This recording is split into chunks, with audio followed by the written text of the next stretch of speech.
Hey, Steve Dace here with a new feature on our YouTube channel here for Michigan Podcast After Games.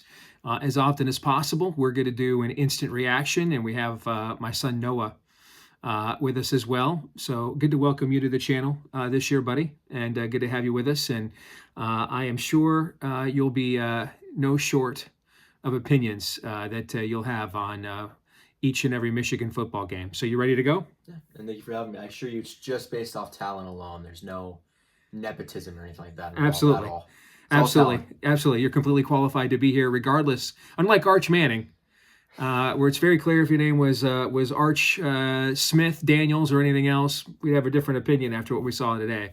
No, you're totally qualified purely on your own to talk Michigan football. So let's do that. Some big picture thoughts on what we saw with this season opener. And you never want to overreact too much to a season opener. We see teams reinvent themselves all the time. I've seen Michigan have impressive senior season opens, and then the end of the season didn't go the way that you wanted to. We've seen Michigan open seasons disappointingly, like just last year, and then finish on a high note. Maybe nobody other than national champion Ohio State was happier at the end of the year than the Michigan Wolverines were. So to me, you don't want to be a prisoner of the moment because you are waiting like 9 months to see a game, right? And this is the first new data we've had in almost a calendar year. But there, I think some things you can glean looking forward in the long term. And I think where Michigan is concerned, of course, that long term has two words: Bryce and Underwood. And I don't know what you think. I have some concerns after what I saw tonight, particularly on the defensive side of the ball. We'll get to that here in a moment. But I don't know how you could be more impressed with Bryce Underwood, Noah. I mean, he was in control, just had complete poise from the very beginning. You could sense that. And there was a moment in this game that I think sent a very loud and resounding statement. And Michigan had lost all momentum. I didn't like the decision by Sharon Moore to not go for it on 4th and 1 near midfield and punt it. It was almost like he was like, well, we're not going to punt it that much, so let's make sure we get some punting practice. And, hey, dude, win the game first. And we ended up punting the ball quite a few times, actually, after that. And we kind of lost all our momentum. It's third and, Ypsilanti, 3rd and Dearborn out there. And you're just thinking, run a draw, something, get as many yards as you can, punt, whatever. And instead, Sharon lets Bryce do a straight drop back in the pocket. He throws an absolute 40-yard dart down the field to Channing Goodwin to move the sticks.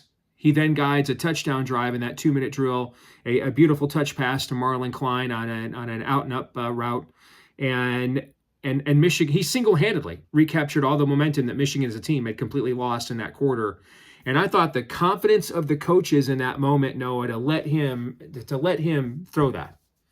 On top of that, then his execution to honor that confidence. I mean, I thought a massive statement was sent there about their confidence in him and how they plan to structure this offense moving forward. Any thoughts at all that he's going to be, like I said, maybe just a guy, manage the game? I mean, he was, for most of the game, except for a few big runs by Justice Haynes, he was Michigan's best offensive player tonight. I mean, he was the passing game. It wasn't just the confidence of the coaches in him. It was the confidence in himself. Mm-hmm. I mean, it makes a big difference when you watch Arch Manning earlier today. Because he wasn't stepping into any of his throws. He was just darting like that. He was making as much movement with his lower body as I was there, and I'm sitting down. He didn't look very confident. He looked shaky even when he wasn't being pressured. He wasn't stepping into his throws at all. Bryce Underwood is completely different. I know going against number 3 Ohio State, going against New Mexico is completely different, but Bryce looks completely confident out there. And he looks like he's been doing this for the past 3 years. I mean, he has been here since December, so he's been here for like 8 or so months, you know. But he just looks completely confident. He didn't look rattled at all.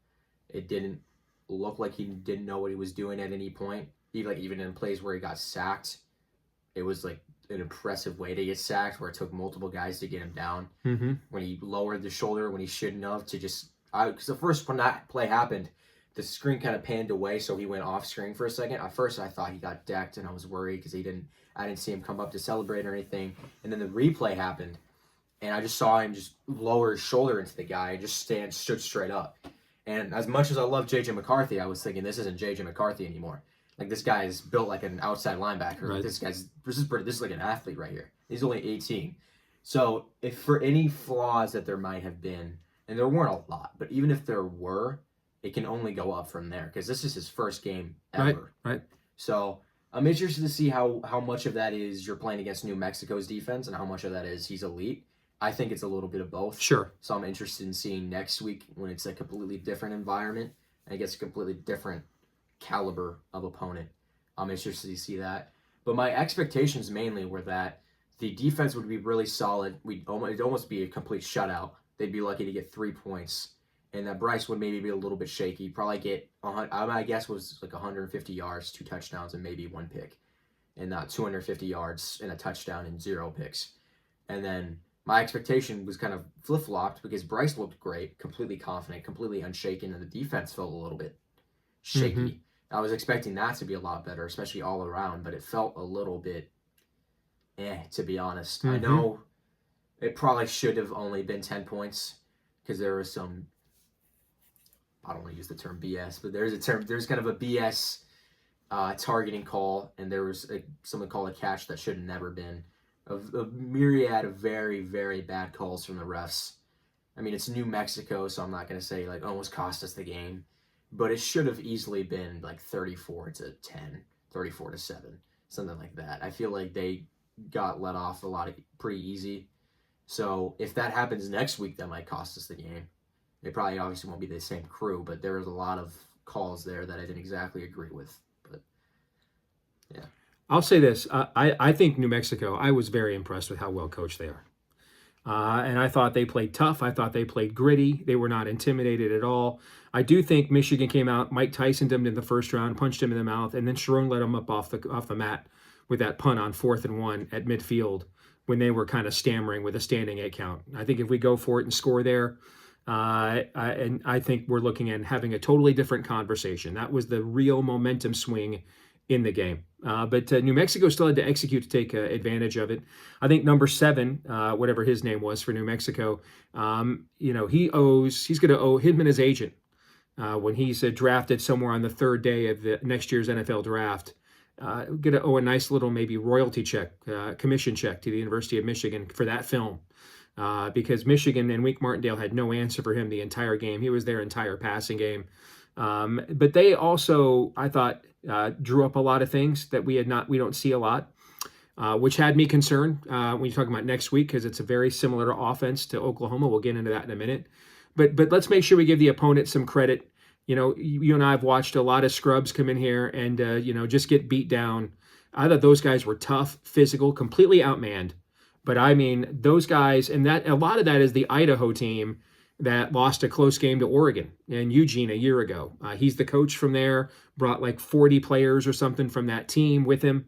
So it's kind of a poor man's version of Kurt Signetti in Indiana, where he comes to the new school, but with essentially the full roster of the guys that he left behind.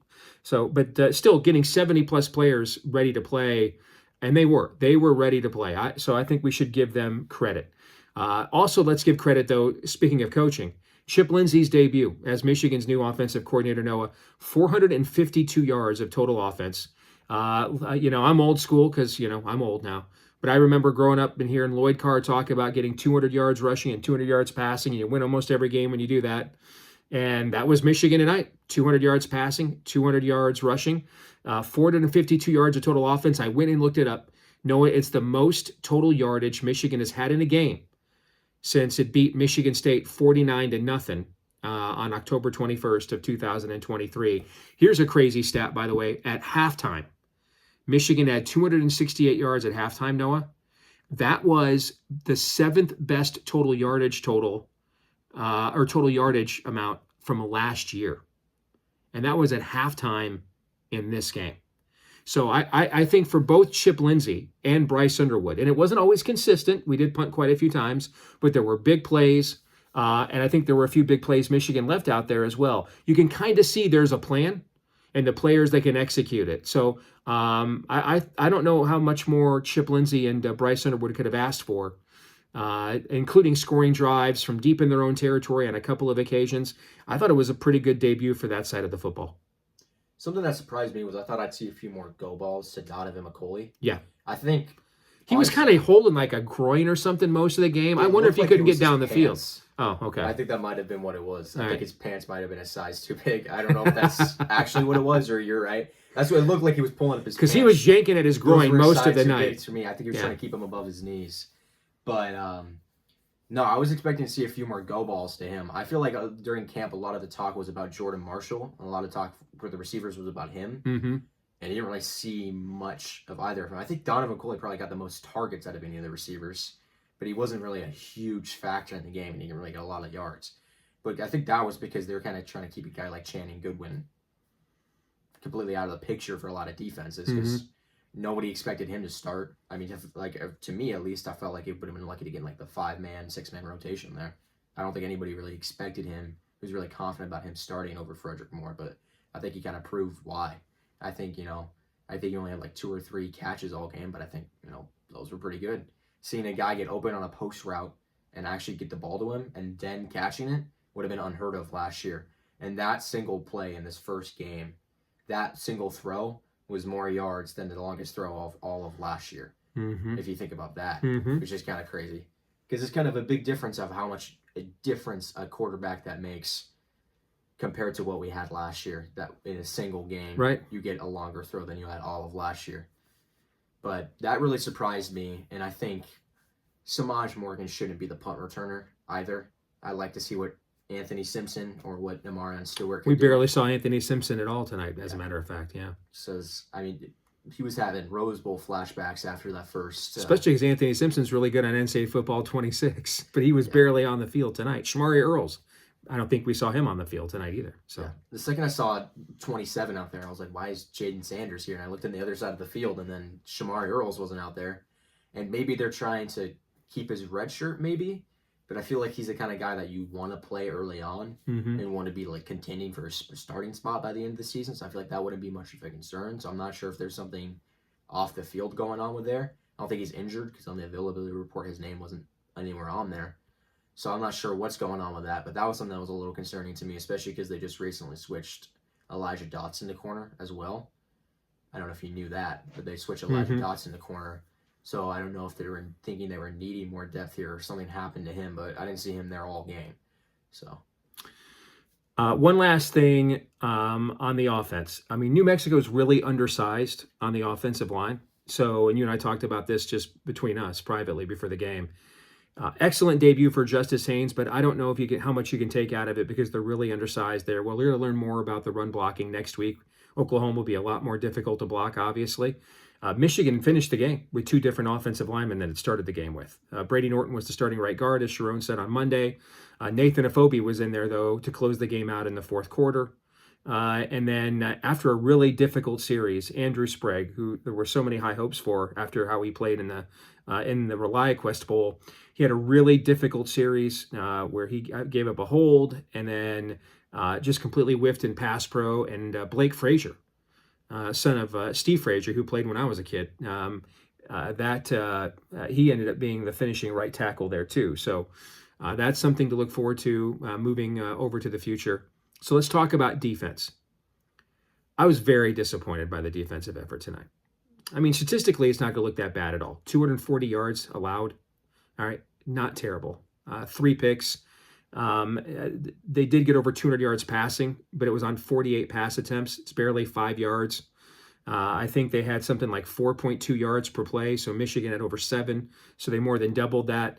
But I'm not looking at how they did against New Mexico. What I'm wondering is, what would this look like next week? Because you're going to play a very similar offensive system next week. There's going to be a lot of motion, a lot of misdirection, a very gritty, mobile quarterback in John Mateer, very similar to the young man we played tonight. So a similar scheme, similar style of quarterback, just way more talented quarterback and way more talented offense. And I thought we were out of position a lot. And we did the kinds of things you do when you're not confident in your positioning. The 4th and 1 or the 4th and goal PI by Jair Hill. Props to him. He got his money's worth because he literally committed 4 pass interference penalties on that play. I mean, he was clutching and grabbing from the beginning, and by the time the ball was in the air, he had him from the back and the front. All right, that's a misdemeanor in most states, and we did a lot of that tonight. And you do that stuff on defense when you're not sure schematically you're in the right position. I thought we were out of position a lot. I think they schemed guys open for 5 or 10 yard gains quite a bit. And I think next week you're going to see that stuff with better athletes, and those are going to become 10 or 15 and 20 yard gains. I thought the defensive performance, given the hype coming in, was way overrated. And I was more concerned about now. Hey, the talent level on that side of the ball is still very high. All right, but just thinking ahead to next week, I'm less confident we can go into Norman, Oklahoma, and win a game next week than I was before this game. And not for the reasons I think many of us would have anticipated. Hey, Bryce is a freshman. He kind of struggled. What can he do in that environment? I'm more concerned about a defense that just looked out of position. Way too much trash talking and stuff with New Mexico. You know, like, I mean, you gotta, you're playing, it's New Mexico, man, I mean, to that just, to me, just undisciplined, I thought. But what were yours? I thought undisciplined too. And about Jair Hill, like, that's guy I really want to believe in. I really want to be good. I just feel like when it, like, a lot of times ends up letting me down there. Like, there's plenty of times where, like, I don't know why you're tackling a dude and then talking crap after the flag comes out. I felt like all around, I mean, Shamari Earls, again, I wanted to see him. I wanted to see him get out there and over a guy like Jaden Sanders. So I would like to know what the situation is there. I feel like overall in the game until the end, there wasn't a lot of pressure from the defensive line. Right, without blitzing. Yeah. At least not as much as you'd want to see. And I feel like towards the end, it might not be that the guys up front weren't doing good enough. It might have just been because it was in the fourth quarter and we had a better rotation. Fresh bodies in there. Nate Marshall had his presence felt, the freshman there. And I was expecting to see him out so early. So that was nice to see. But I thought overall, like, statistically, like you said, it looked good. I just think on the eye test, it didn't look good enough. And I wish that Oklahoma played a different opponent other than who they play, Illinois State. Illinois State, yeah. Because it's kind of hard to get a grasp of how good you are. If we played Illinois State this week, Bryce would have probably gone for 400 yards. So, like, that's the thing, though. So, like, I wish they played a better opponent.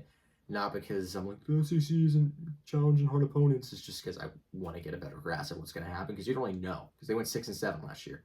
You don't know how good they are. They probably would have won by 50 last year against Illinois State. So you don't really know how good they are. So I wish I would able to get a better grasp of how good they are there. But I'm not worried about Bryce basically at all. Maybe it'll be a little bit different in a night game in a hostile environment on the South, maybe. But I think he looks completely composed there. I think he looks like he's been like a redshirt sophomore or junior. I can't wait for the next few years to see how good he's going to be eventually.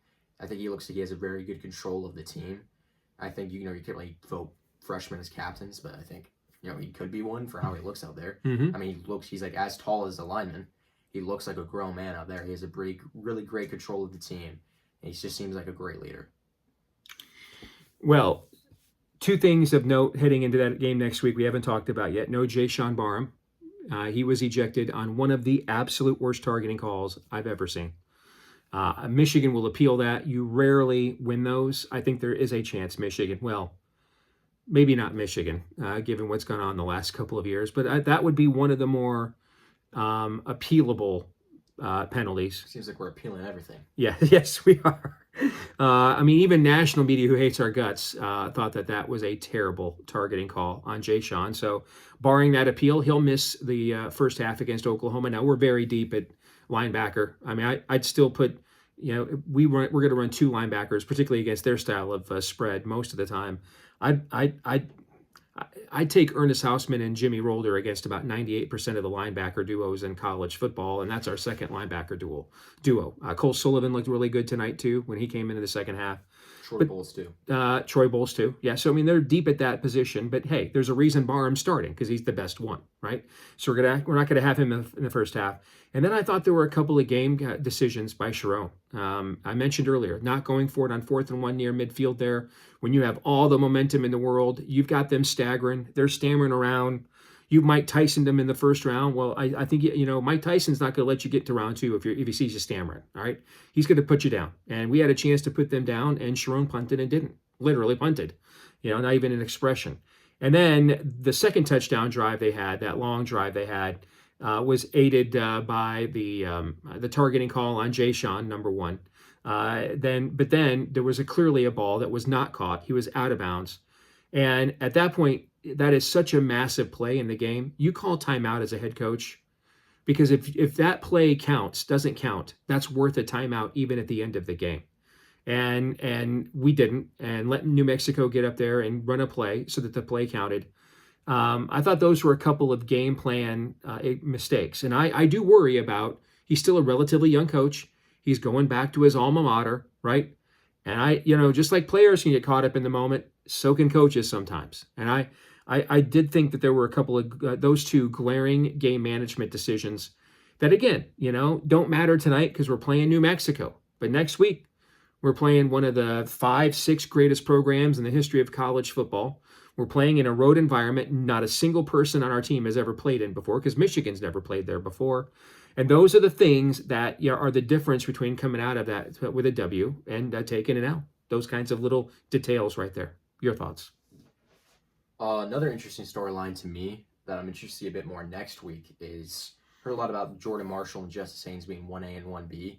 Felt a lot like Justice Haynes was 1 and Jordan Marshall was 2. Mm-hmm. And that was kind of my thoughts going in. Part of that might have just been that Justice Haynes was the hot hand. You want to keep feeding that instead of just taking carries away from him when he's clearly having, I think, probably the best game of his career, because he never really was a full-time starter, at least consistently at Alabama. But what do you have, like 159? 160 yards, yeah, 3 touchdowns. Yeah. That's pretty good, especially for the first game of the season. So I'm interested to see how much they rely on Jordan Marshall next week, especially against probably a much tougher defensive line. There might be more plays where it'll have to be break tackle guys. Yeah. Jordan Marshall, Max Bredesen making the play. Yeah. Over, because there's gonna be probably much better open field tackling. There's gonna be much better coverage in the gaps next week than you're gonna see against New Mexico. So I'm interested to see if it's more like just a game by game thing, whichever running back is gonna be better against whichever opponent. Because I could totally see Jordan Marshall being a better running back against an opponent like Oklahoma, especially on the road where you need more of a reliable guy who can get 2-3 yards consistently against stacked lines. So then you don't have to throw Bryce Underwood out there and have the entire offense rely on him if he's completely cold. So I'm interested to see how that goes consistently throughout the season. If it's just more of a situational type of thing, depending on which back, even though they're very similar physically, they have different kind of games. So I'm interested to see where that goes. But overall, I feel like I'm just as unclear on how that game's going to go next week as I was 2 weeks ago. Right. I feel like you can't really get a good grasp of it because you have no idea how good New Mexico is. Like you said, they had a really great game. A lot of those same players had a really great game against Oregon last year. Kind of basically feels like you're playing the exact same team Oregon played last year because there's so much turnover from there. But at the same time, I don't want to bank on some players, how they played against one team over a year ago. I don't really want to bank on that, especially because after the Fresno State game last year, I was kind of telling myself, well, this might be the Group of 5 team in the playoffs. Obviously, it didn't end up that way. And then you saw what turned out last year, where that wasn't the Group of 5 team in the playoffs, and we weren't very good. So I think it's kind of hard to see after week 1 how that is. I honestly feel like until after those first few drives in that Oklahoma game, you're going to have really no idea how that's going to end up going. They could be awful and go 6-7 again. And you won't know because they played Illinois State, and you won't know because we just played a team that almost took it to Oregon last year. So this is pretty much the same exact team. So I'm just as unclear with that as I was about 2 weeks ago. That's very well said. That's good analysis. All right, good stuff. You got it done. Your very first ever appearance here on the channel on Michigan Podcast with a little post-game wrap up. How do you think it went? I think I did okay. All right, well said. Go Blue.